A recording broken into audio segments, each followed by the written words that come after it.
Hey everyone, welcome to Horrible Gaming. My name is Nora, and on today's video we are doing another Plaza idea for your Disney Dreamlight Valley game. So before we get started, I just want to disclaim, yes, I am still sick, and I have been putting that disclaimer, I swear, in the last 4 videos now, but I normally do not sound like this. I just sound very congested and stuffy, so I just want to put that out there for all the new followers that I may get. My voice usually does not sound this way. And now that that disclaimer is out of the way, so my goal for Disney Dreamlight Valley is to basically treat it like I do my Animal Crossing content. If you're new to my channel, basically I theme build on Animal Crossing, different themes and different aesthetics, and that is definitely going to be my goal on Disney Dreamlight. I also want to say that I'm still very early in the game. I hardly have any items unlocked, so I wanted to offer some entry ideas for those who might be in the same position, or maybe you're getting the game in 2023 and you just want to have it a little bit more aesthetic looking. I also want to add, if you are not decorating because you're worried about your resources not spawning properly, do not worry. So the whole bottom level of where the peaceful meadow is, that's where I'm having a lot of my resources spawn, and that's where main farms are going to be. This top level is mainly going to be focused on the buildings and like shops and stuff and what I can fit up there. Obviously, I want to leave room for even some resources to spawn on this top level, so I'm going to make little yards for each of the villager houses where I find space to allow some resources to also spawn there. I've had no issues. I've actually already tested out a fully decorated upper level, and it gave me no troubles whatsoever because everything I needed was spawning in the peaceful meadow. So I just wanted to throw that out there because I know there will probably be some comments that decorating like this will mess that up. But keep in mind, when we first start the game, this whole entire area is decorated already. So I technically am using less items than what we had when we first started the game. So as I unlock more items, I will continue to do more entry ideas and more layouts just in general. I will definitely be changing my layouts constantly because every time I get a new item, I want to mess with it. So today's video is mainly focused just on like a layout that you could take inspiration from. I wanted to offer 3 different ways you could transition from that roundabout like build. And keep in mind, you don't even have to add these transitions. You could just leave it in that perfect circle and let Plaza be the way that you navigate in between each of the areas on this top level. But if you're like me, you want to be able to navigate pretty easy throughout the map, so I ended up choosing the right side transition just because I really loved how it was able to move towards the forest. And you can also keep both transitions too into the circled area as well.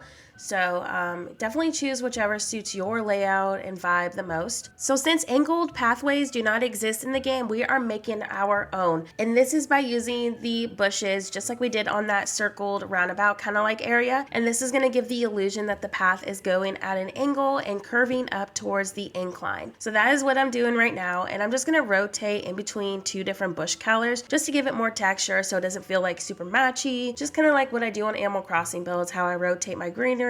Obviously, we wanted to have a lot more dimension and texture to it. We're very limited on what we have to decorate with right now, so having those minor changes and edits really do help. Once I finished making the changes needed for this angled pathway, many of y'all were asking me for some ideas on how to decorate the villagers' homes. Obviously, I'm very limited on items, so if I had more, I would be decorating with more. But we are going to be starting on Goofy's house.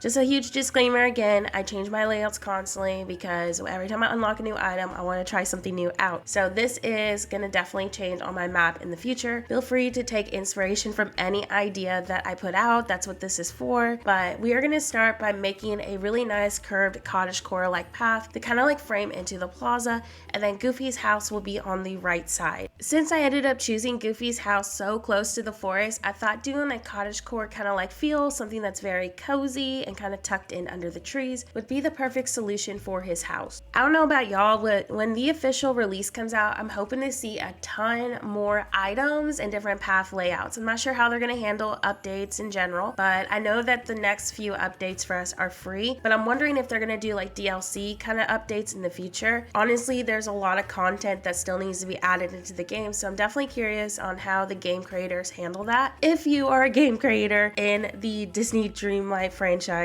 please, please, please add some natural like paths. When I say natural, I mean the ones with curves and little broken edges that look very overgrown, kind of like what we see on Animal Crossing. I feel like that would really help people who don't want to go for like a city like element. Maybe they want to do something a little bit more like full on cottagecore and natural. So this would give them a lot more options to it. But I also just want to see a lot of different path variations just in general. So to fill in that garden spot by Goofy's house, I'm just taking a bunch of random flowers that spawn on the map and filling them in on the tiny gaps. I've been doing that throughout builds lately. I just love the little tiny details. This does not affect so far that I've noticed on spawning other flowers. For example, right now, currently, which is not seen on this video, like my whole top right of my map is covered in flowers that have spawned in every single biome. I think I have like roughly 60 flowers up there, and I'm still having flowers spawn on every single biome that I've took those flowers from. But I just liked that it filled in some of the empty spots and kind of just gave a little bit more life to the build in general. And I just think that they're really pretty to decorate with too. So if you have a personal preference and you don't want to decorate those, you can totally skip them. But I've noticed that those don't also count towards the 600 item limit on our map. So that is a huge win for me. So now it's time to focus on Goofy's house. I'm gonna keep it pretty simple.